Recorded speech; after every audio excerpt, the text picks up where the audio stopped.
Democracy, democracy. We have to save democracy.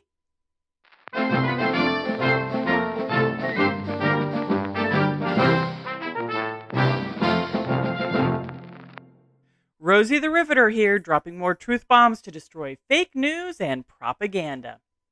Help share my content with others by liking this video and subscribing to my channel. Hit that notification bell as well to get new videos when they are uploaded. Now, let's get on to today's riveting topic. How often have you heard this over the past 10 plus years? There is universal view in our caucus that we need to pass legislation to protect our democracy. The president thinks that there is an extremist threat to our democracy. They're a threat to our very democracy. This is an extreme threat to our democracy, to our freedom. Our democracy is what is at stake. Unfortunately, some members of the media use their platforms to push their own personal bias and agenda to control exactly what people think. And this is extremely dangerous to our democracy. This is extremely dangerous to our democracy. This is extremely dangerous to our democracy. This is extremely dangerous to our democracy. This is extremely dangerous to our democracy. This is extremely dangerous to our democracy. Wednesday night, Donald Trump did something no other presidential nominee has ever done. He refused to say that he would respect the results of this election. Now, make no mistake, by doing that, he is threatening our democracy. You keep using the word. I don't think it means what you think it means. Now, I've said it before, but I feel compelled to explain it again. We are a republic. More specifically, a constitutional republic. Some like to say a democratic republic. The fact our politicians and many others keep saying we're a democracy should give us all pause. How can we trust our lawmakers to govern us if they don't even know what kind of government we have?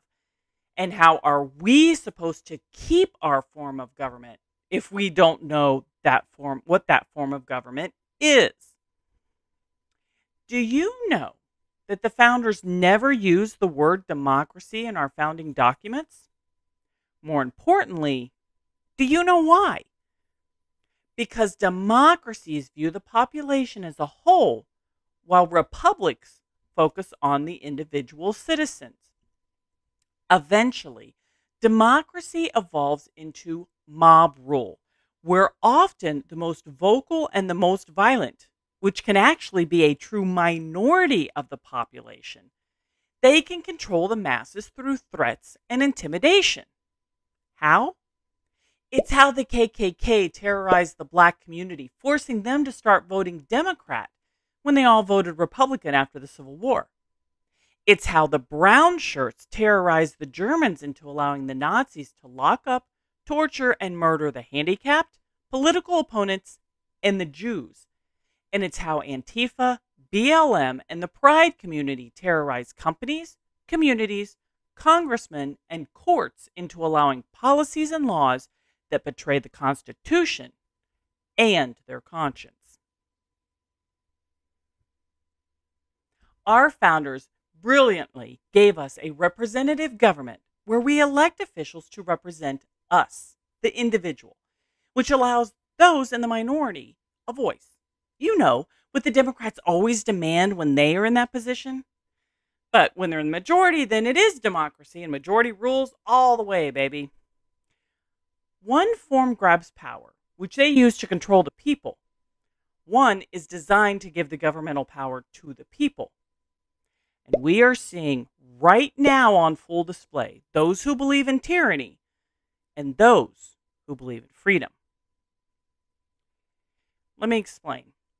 We have states that have large urban areas of, say, over 1 million people. These states also have rural areas that have, for example, 100,000 people in total. In a democracy, the urban area people, who don't usually have a lot of land, can vote to limit land ownership, rights of landowners, and to raise taxes on landowners because those issues don't affect them. However, The rural population, which provides food for the urban areas, would be greatly affected, potentially losing everything, including their farm. Before long, no one has food. So the majority ruled here, but to whose benefit? A republic gives the farmers a voice. But the best example of why we are a republic and not a democracy is with our electoral college. For years, Democrats have plotted, pushed for, and passed state laws to circumvent and eliminate the electoral college. Several states band together to form the National Popular Vote Interstate Compact, in which states agree that once enough states join, that would give them 270 electoral college votes, enough to elect the president. They would then all agree to award all their electoral college votes to the presidential candidate who wins the national popular vote. Now, I explain why this is dangerous in a previous video. Hillary has tried for decades to change our election process into using the popular vote over the electoral college. Let me show you why. Here is a map of the 2016 election. Trump won approximately 2,626 counties compared to Hillary's 487. That's 84% of the country geographically. However, of the 100 largest counties, Hillary won 88% of them. The 2020 election map is almost identical, with Trump winning 2,586 to Biden's 527 counties. In comparison, in 2008, Obama won 873 counties, or 28% of the counties, with Biden taking the presidency with only 17% of the counties. Without the Electoral College, 84% of the country would always be at the mercy of the largest counties, which make up just 3% and tend to vote exclusively Democrat. If Los Angeles County were its own state, it would be the 11th largest state in the Union. As it is, the top 3 cities, Los Angeles, New York City, and Chicago, together have a population greater than Idaho, West Virginia, Hawaii, New Hampshire, Maine, Montana, Rhode Island, Delaware, South Dakota, North Dakota, Alaska, Vermont, Wyoming, and the District of Columbia combined. So sorry about your luck, smaller states. Democrats all over the country are telling you they really want a handful of large cities to choose how the rest of the entire population lives. And this is why they keep saying conservatives are a threat to democracy. The founders knew government corruption would lead to this. It's why when Benjamin Franklin was asked what sort of government we were given after he was leaving the Constitutional Convention, he replied, "A republic, if you can keep it." Right now, we are witnessing way too many in our government who don't want to keep it. They are actively trying to change it by lying to you, manipulating you, and then changing it all before you even know what happened. It's why you see people all the time who should know better calling our government a democracy. That lie has been repeated so many times, people just accept and believe it. Governing as a democracy is literally unconstitutional. Anyone claiming otherwise is either ignorant or lying. What's even more telling is when self-avowed socialists like Representative Alexandria Ocasio-Cortez continues to cry for democracy when they clearly want socialism. This should be sending red flags up everywhere. Hey, AOC, we're not a democracy now, comrade. And it was Democrats who instituted all the Jim Crow laws. So stop lying to the people. It's disgusting and quite repulsive. The Democrats are so desperate to circumvent the Constitution and rid us of the Electoral College They shamelessly used the January 6th committee to recommend the United States abolish the Electoral College. How do people still not see the obvious agenda behind that whole clown show? The United States started in 1787 with 13 colonies agreeing to be grouped under one country. However, per the 10th Amendment, they continued to keep their sovereignty. They're still separate.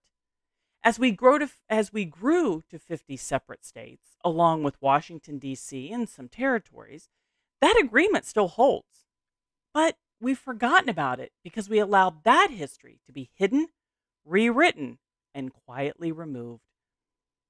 If an issue is not addressed, like abortion, in the Constitution, then it is a state issue. Hence, the Dobbs ruling regarding Roe v. Wade, which sent it back to the states.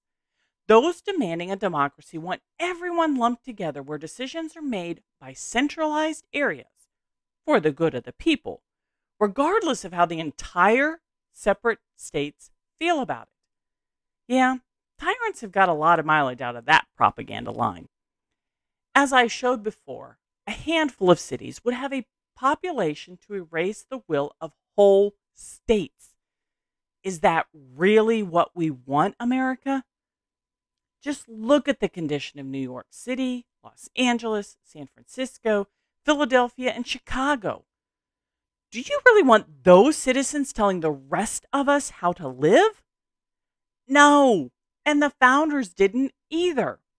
So learn our history, learn our founding documents, and learn your rights before they are taken away, while you're distracted by UFOs, new pandemic threats, and Trump indictments. Here's one surefire way to know they don't care a whit about saving our democracy. Watch the reactions to Supreme Court rulings. If they agree with the ruling, they demand it as law of the land, and anyone who disagrees is a terrorist. If they disagree with the ruling, they immediately tell people to ignore the ruling, call for impeachments, and start talking about packing the court. All completely undemocratic responses. So when you see a politician or a media head crying about the threat to democracy, ask yourself, what are they really talking about? Democracy is mob rule, pushed with threats and violence. Trump gave us 3 Supreme Court justices that seem to be following the Constitution and ruling as such. Is that why they deem him a threat to democracy? What government is really being threatened here? Could it be they mean a threat to their so-called democracy? Are they truly concerned about our constitutional republic? Or are they terrified of losing their form of government they've been quietly instituting over the past 100 years, which gives them endless power and control over the people? If I were a betting person right now, I say Trump is going to run again. I mean, he seems to be setting himself up to do that. And if he's not held accountable, then he gets to do it again. I think that could be the end of our democracy, not to be. In my next video, I will continue this discussion, showing how these so-called defenders of democracy, i.e. the deep state, are anything but democratic. Their actions of using threats, intimidation, and law enforcement to attack their political opponents prove who they really are: pure and utter fascists. I'm Rosie the Riveter, and that's my 2 cents. But what do you think? Leave your comments down below. If you enjoy my content, please consider supporting my work on Patreon. You can find all my videos and my blog, Liberating Letters, at thefaxpaper.com. You can also start your own research on the Fax Paper by exploring the thousands of links to articles I have, including those noted in my videos, sharing the truth fake news propagandists won't. Investigate and discover the truth for yourself.